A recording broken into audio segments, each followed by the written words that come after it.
Morning. Hey, it's Ted.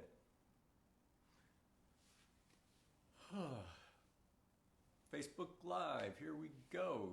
Today is Friday. While we're getting started here, just a quick update on the hand. The cast is off. Good prognosis. 4 weeks physical therapy, 2 weeks of not really grabbing anything, and then I can start really putting weight back on it. So going in the right direction, which is great, which is just great. And it's been nice to be able to use it again. I'm not so bottled up. I can write a little bit, I can cook a little bit.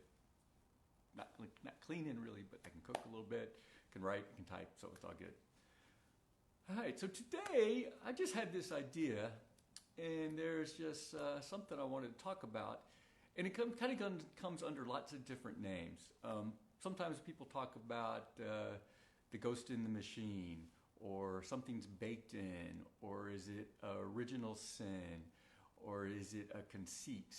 Kind of a bigger term is the design flaw. And I just want to talk about design flaws and just want to riff on that a little bit. There's kind of a couple different ways of looking at it that I used to work in computer industry and on IBM machines, and what they used to call it was spaghetti code. And there'd be pieces of code that had been left over from previous versions which no longer served a function. They did at a time, but they no longer served a function, but they were left in there. And it would cause complications as additional updates would roll out. And so you always had that kind of stuff, and it was hard to clean up. And so that's kind of like what Ghost in the Machine was. What was that code that if all of a sudden you were able to activate it, you would get these unpredictable results, and how did that happen? There's also kind of what you call like baked in. And I looked at maybe like, and I always talk political, so the Electoral College, right? It was baked in. It was needed to get through this period of forming the government. It's out of date. It's super hard to change because it's baked into our system, but it doesn't really work the way we need it to work now, but it worked then. So its problems were, its structure was baked in, and it's really hard to fix.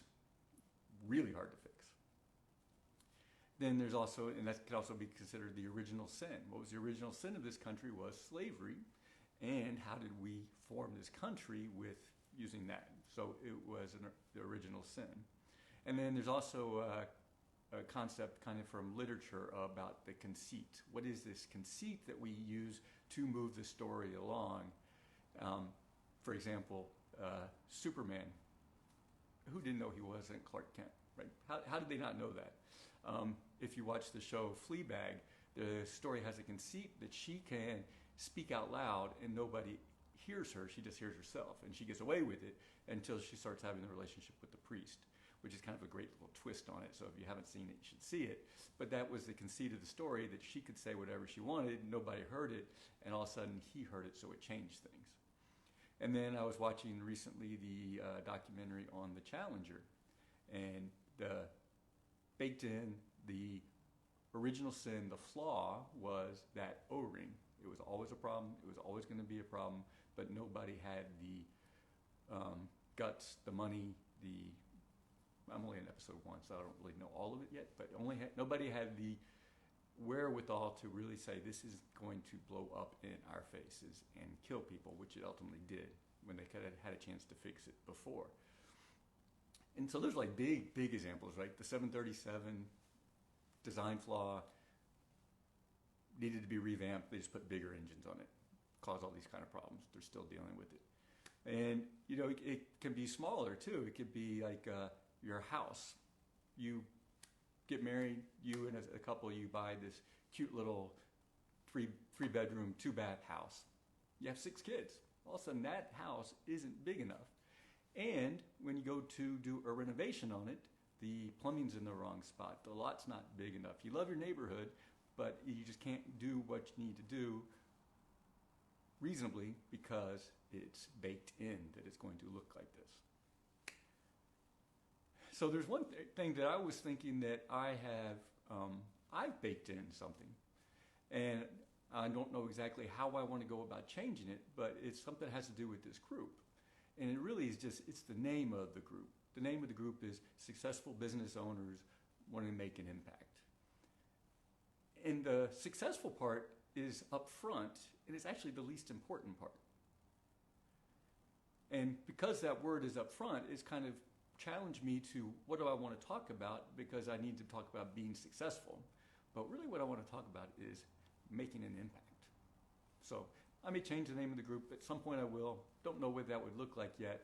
But just that's what's going through my head, because in these Facebook Lives, in the postings, in the communications through the group, I really want to talk more about that making an impact, that getting alignment with your purpose and how that can make an impact, how those values, your values, how they make an impact on your company, on your families. You know, I think everybody in this group is successful, right? And we're all making an impact. Now, we've got one member who is company got voted best place to work. That's making an impact. We've got another member who is just created a huge endowment for a university and all medical related. It's really, really exciting. And I encourage them to post about it in this group if they'd like. I won't call them out directly yet. And then another member who is launching a leadership program. And that's really exciting. So everybody's got something going on, and they're all making an impact. So that's the part that I would like to kind of tweak the focus of my content, my postings, what I bring to this group. I kind of want to focus more on the business owners making an impact, less on the successful. Let's figure out what those values are, what's important to us, and let's move with those things. So that's really my thoughts for today. Kind of rambling. As always, please make a comment. Love to hear your thoughts. You know how to get a hold of me. I'm here. Hope you're enjoying your Friday. It's tropical storm is just finishing up here, so we're clearing it up.